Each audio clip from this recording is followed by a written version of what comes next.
और शैतान आखिरी सांस तक इंसान को इसी गुमान के अंदर रखता है, अरे अभी तो दुनिया की बहुत बड़ी ज़िंदगी है, बोले अपन ने अभी दुनिया देखे ही क्या है। शैतान क्योंकि शैतान को सबसे ज़्यादा गुस्सा जिस चीज़ का है वो ये कि कोई भी इंसान ईमान के साथ में दुनिया से ना जाए।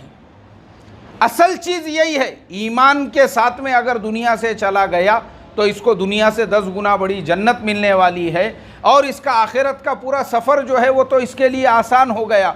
इसीलिए शैतान इंसान को ईमान से रोकता है। इसीलिए शैतान ने ये जो बड़े बड़े मुशरिकीन मक्का के जो सरदार थे ना, अबू जहल के जैसे, उमैया बिन खल्फ के जैसे, उतबा और रबीआ के जैसे, शैबा और वलीद और मुगैरा के जैसे, ये सारे जो मक्के के बड़े बड़े सरदारान थे, इनको जो शैतान ने ईमान से रोका वो इसी तरह से उनको पट्टी पड़ा के शैतान जो है ईमान से रोकता रहा और उनको गफलत के अंदर शैतान ने डालकर रखा। और हालांकि वो ये सब लोग ये जानते थे कि अल्लाह के नबी सल्लल्लाहु अलैहि वसल्लम हक़ है, आपकी रिसालत हक़ है और जो आपके ऊपर कुरान उतर रहा है वो कुरान, यानी उनको किसी भी किस्म का कोई शक नहीं था अल्लाह के नबी सल्लल्लाहु अलैहि वसल्लम की, ना नबूवत में ना रिसालत में, किसी चीज़ में भी उनको शक शुबा नहीं था।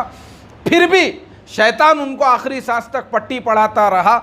अरे दुनिया में तुम सरदार हो, दुनिया में तुम कौन हो? सरदार हो। अगर तुम मुसलमान हो गए तो तुम्हारी ये सरदारी बाकी नहीं रहेगी, तुम्हारा बड़ापन नहीं रहेगा। और वो दुनिया से जो है बग़ैर ईमान के चले गए। और बग़ैर ईमान के जब दुनिया से गए तो फिर क्या हुआ? आज 1450 साल के बाद भी हम जब ये ऐसे लोगों का नाम लेते हैं तो हम उनके नाम के शुरू में मलऊन कहते हैं। अबू जहल मलऊन, उतबा मलऊन, शैबा, किसी ने भी आज तक, मुझे आप बताओ, किसी ने अदब और एहतराम से इन लोगों का नाम लिया भाई? किसी ने लिया आज तक? लेकिन वहीं पर जिन लोगों ने ईमान की फ़िक्र की और ईमान की मेहनतें की, जैसे सहाबा इकराम रिज़वानुल्लाहि ताला अलैहिम अजमईन में हज़रत बिलाल हबशी रज़ी अल्लाह ताला अन्हु, एक हबशी ग़ुलाम थे, कोई सरदार नहीं थे, लेकिन सिर्फ ईमान की हिफाजत उन्होंने की, अपने ईमान को बचाया और अपने ईमान पर मेहनत की और ईमान की खातिर कुर्बानियाँ दी, क्योंकि ईमान उनके दिल में जम चुका था। वो ये समझ गए थे कि मेरी दुनिया और आखिरत की जो कामयाबी है वो मेरे ईमान में ही है।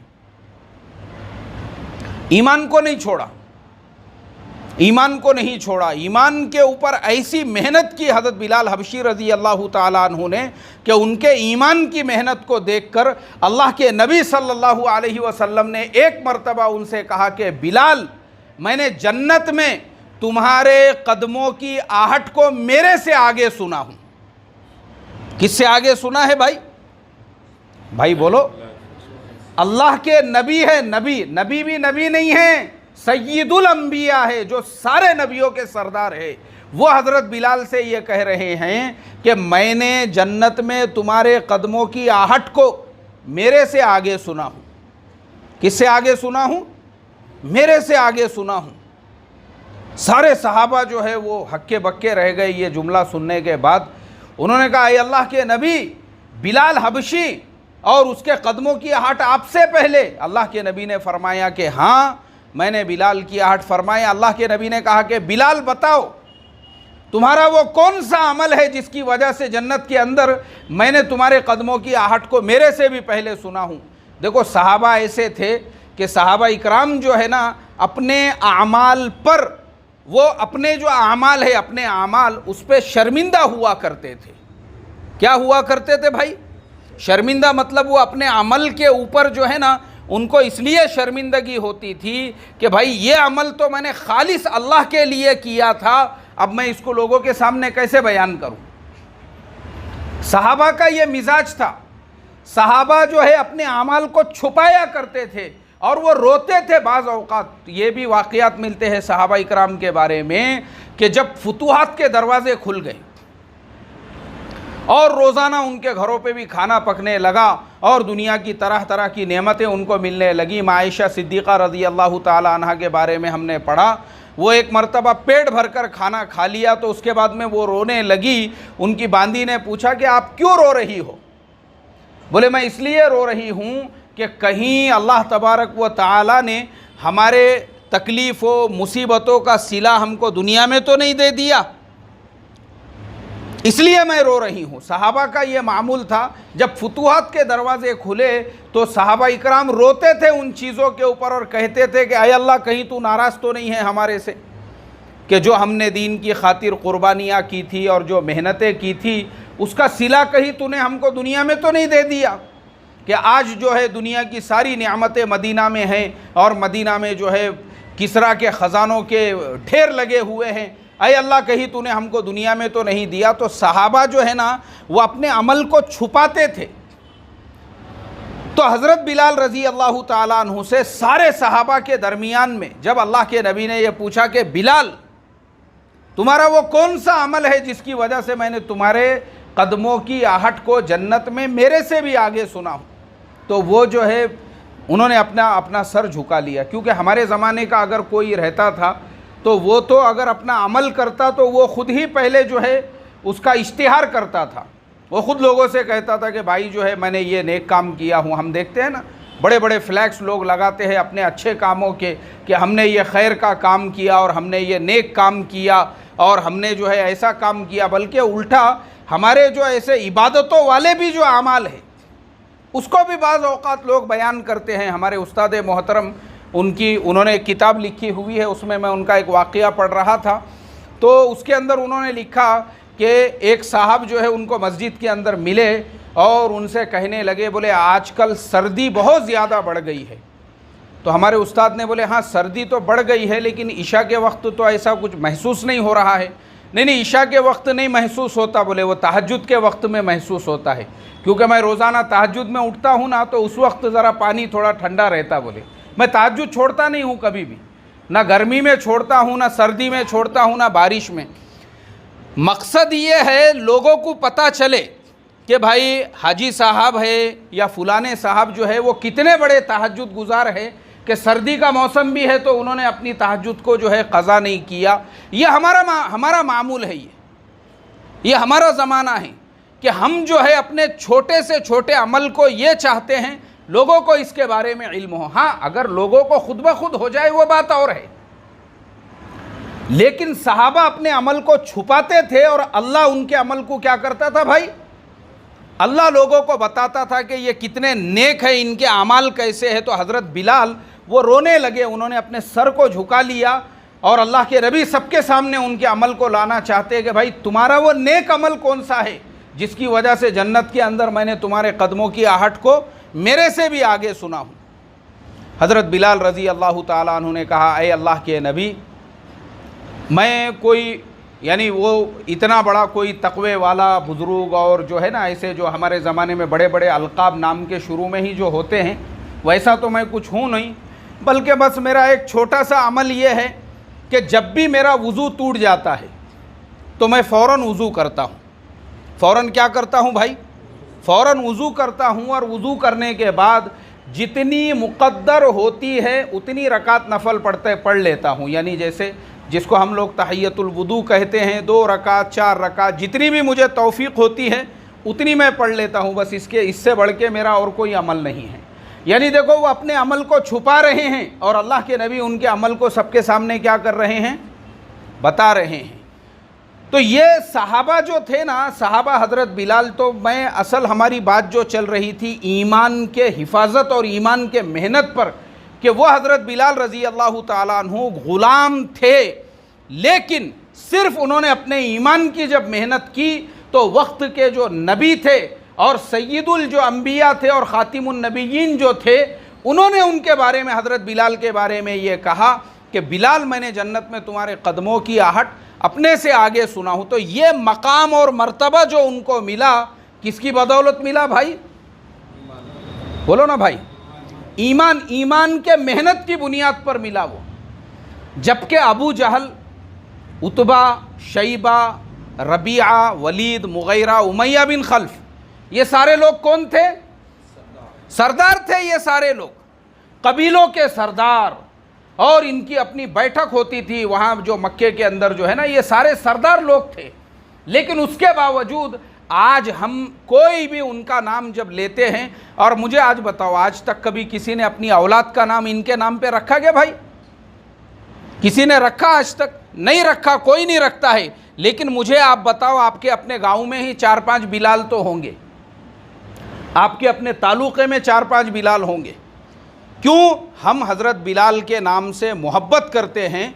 इसलिए आप दुनिया के किसी भी गांव में चले जाओ, मुसलमानों के किसी भी बस्ती में चले जाओ, कम से कम एक आधा बिलाल तो आपको वहाँ पर ज़रूर मिलेगा। अल्लाह ने आज तक उनके नाम को बाकी रखा।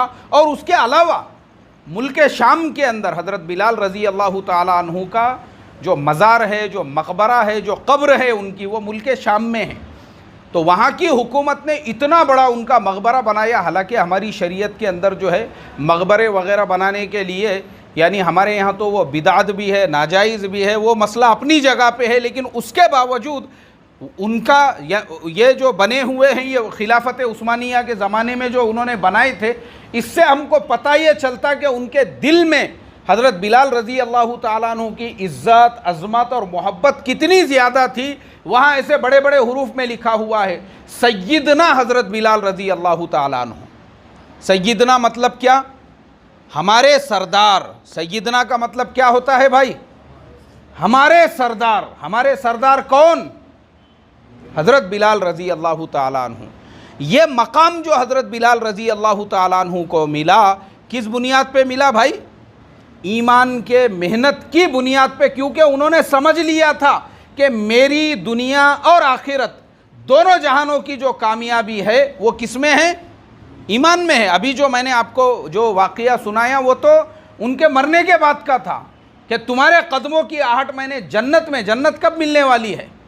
इंतकाल के बाद मिलेंगी। तो जन्नत में, ये तो जन्नत में मकाम हो गया। दुनिया में क्या मकाम मिला हज़रत बिलाल रज़ी अल्लाह ताला अन्हु को? दुनिया में अल्लाह ताला ने इज़्ज़त का वो मकाम और मर्तबा अता फरमाया कि पूरी ज़िंदगी अल्लाह के नबी सल्लल्लाहु अलैहि वसल्लम जब तक हयात थे, अल्लाह के नबी के मस्जिद के मुअज्जिन बने रहे। क्या बने रहे भाई? यानी इमाम सय्यदुल अंबिया है और मुअज्जिन कौन है? हज़रत बिलाल रज़ी अल्लाह ताला अन्हु। मुझे आप बताइए, क्या ये कम बड़ा मकाम और मर्तबा है?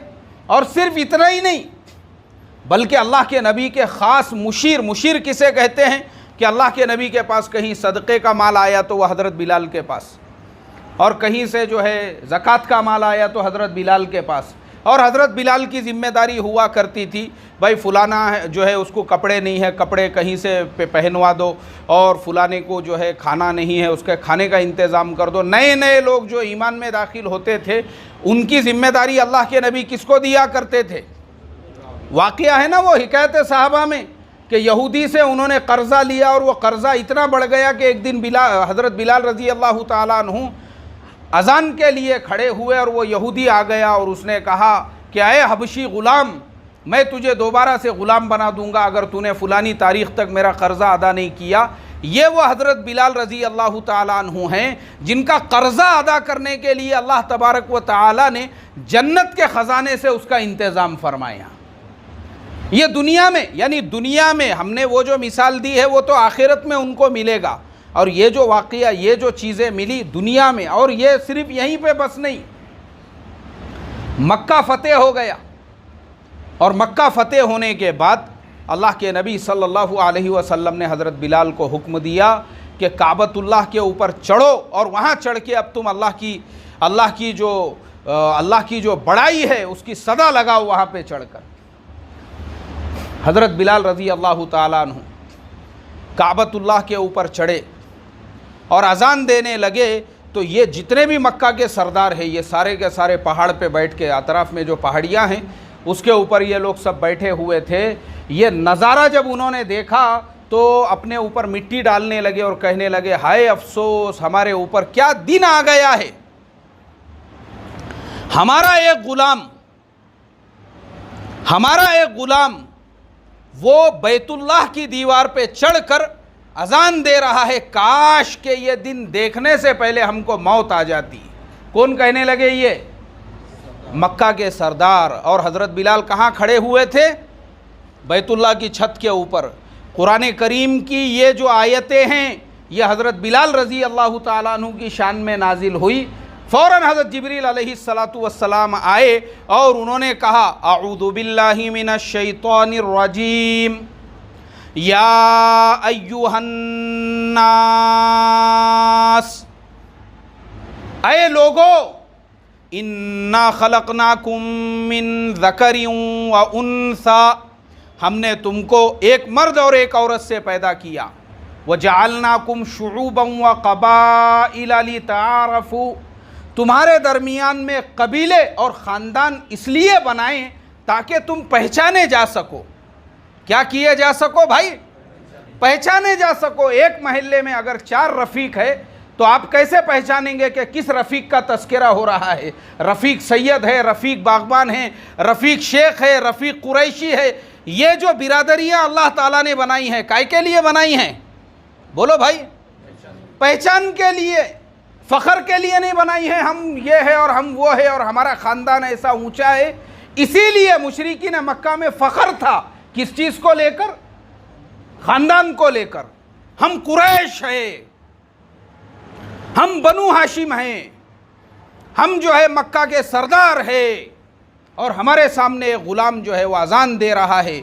ये उनके अंदर घमंड था, ये फ़ख्र था। तो ये जो आयत कुरान में नाजिल हुई, किसकी शान में नाजिल हुई? हज़रत बिलाल रज़ी अल्लाह ताला अन्हु। आगे फरमाया, इन्ना अकरमकुम इंदल्लाहि अत्काकुम, अल्लाह के नज़दीक तुम्हारे सरनेम की वजह से तुम्हारा फ़ख्र, तुम्हारा दर्जा बुलंद नहीं होता है, बल्कि